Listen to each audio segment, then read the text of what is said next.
नमस्कार, ओम आराधना चैनल में आपका हार्दिक स्वागत है। आइए जानते हैं मोहिनी एकादशी के बारे में। 23 मई रविवार को एकादशी की तिथि है। इस एकादशी को मोहिनी एकादशी कहा जाता है। एकादशी का व्रत सभी व्रतों में श्रेष्ठ माना गया है। इस दिन भगवान विष्णु की पूजा की जाती है। मोहिनी एकादशी को सभी एकादशी तिथियों में विशेष माना गया है। इस दिन भगवान विष्णु ने देवताओं को अमृत पान कराने के लिए मोहिनी रूप धारण किया था।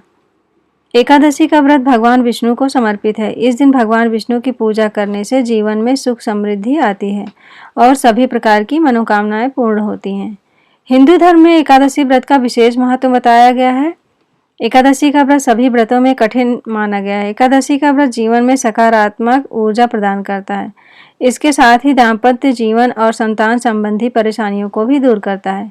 जीवन में आने वाली बाधा और संकटों को भी दूर करने में मोहिनी एकादशी का व्रत श्रेष्ठ फलदायी माना गया है। एकादशी तिथि प्रारंभ 22 मई 2021 को 9:15 से सुबह शुरू होगी।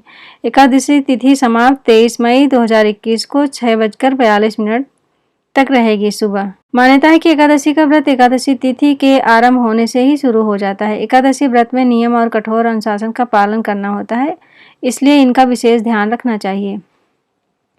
23 मई 2021 को एकादशी की तिथि में सुबह उठकर नित्य कर्म स्नान से निवृत्त होकर भगवान के समक्ष व्रत का संकल्प लेना चाहिए। इसके उपरांत पूजा स्थल पर बैठकर पूजा के चौके पर भगवान विष्णु की मूर्ति या चित्र को स्थापित करें और पूजन प्रारंभ करें। भगवान विष्णु का विधि विधान से पूजन और चंदन, अक्षत, पंचामृत, पुष्प, धूप, दीप, नैवेद्य और फल आदि अर्पित करें। इस दिन विष्णु सहस्त्र नाम का पाठ करना चाहिए। मोहिनी एकादशी व्रत का अगले दिन शुभ मुहूर्त में पारण करें। मोहिनी एकादशी का पारण 24 मई सुबह 5:26 से सुबह 8:10 तक रहेगा। आइए अब सुनते हैं मोहिनी एकादशी व्रत की कथा।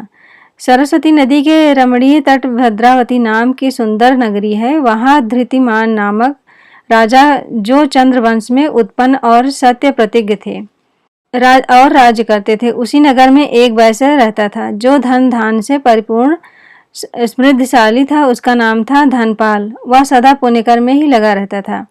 दूसरों के लिए पौशाला, कुआं, मठ, बगीचा, पोखरा आदि घर बनवाया करता था। भगवान विष्णु की भक्ति में उसका हार्दिक अनुराग था। उसके 5 पुत्र थे, सुमना, धुतिमान, मेधावी, सुकृति तथा धृष्ट बुद्धि। धृष्ट बुद्धि 5वां था। वह सदा बड़े बड़े पापों में संलग्न रहता था। जुए आदि दुर्व्यसनों में उसकी बड़ी आसक्ति थी। वह वेश्याओं से मिलने के लिए लालायित रहता और अन्याय के मार्ग पर चलकर पिता के धन को बर्बाद किया करता था। एक दिन उसके पिता ने तंग आकर उसे घर से निकाल दिया और वह दर दर भटकने लगा। इसी प्रकार भटकते हुए भूख प्यास से व्याकुल वह महर्षि कौंडिल्य के आश्रम जा पहुंचा। शोक के भार से पीड़ित वह मुनिवर कौंडिल्य के पास गया और हाथ जोड़कर बोला, ब्राह्मण द्विज श्रेष्ठ, मुझ पर दया करके कोई ऐसा व्रत बताइए जिसके पुण्य के प्रभाव से मेरी मुक्ति हो। कौंडिल्य बोले, वैशाख के शुक्ल पक्ष में मोहिनी नाम से प्रसिद्ध एकादशी का व्रत करो। मोहिनी को उपवास करने पर प्राणियों के अनेक जन्मों के किए हुए मेरु पर्वत जैसे महापाप भी नष्ट हो जाते हैं। मुनि का यह वचन सुनकर धृष्ट बुद्धि का चित्त प्रसन्न हो गया। उसने कौंडिल्य के उपदेश से विधि पूर्वक मोहिनी एकादशी का व्रत किया। इस व्रत के करने से वह निष्पाप हो गया और दिव्य देह धारण कर आरूढ़ हो सब प्रकार के उपद्रवों से रहित विष्णु धाम को चला गया। इस प्रकार यह मोहिनी का व्रत बहुत उत्तम है। ओम नमो भगवते वासुदेवाय नमः। अगर आप इस चैनल पर नए हैं तो प्लीज़ लाइक, शेयर और सब्सक्राइब करें, इससे आने वाले वीडियो आपको मिल जाए। कमेंट में ओम नमो भगवते वासुदेवाय नमः जरूर लिखें। धन्यवाद।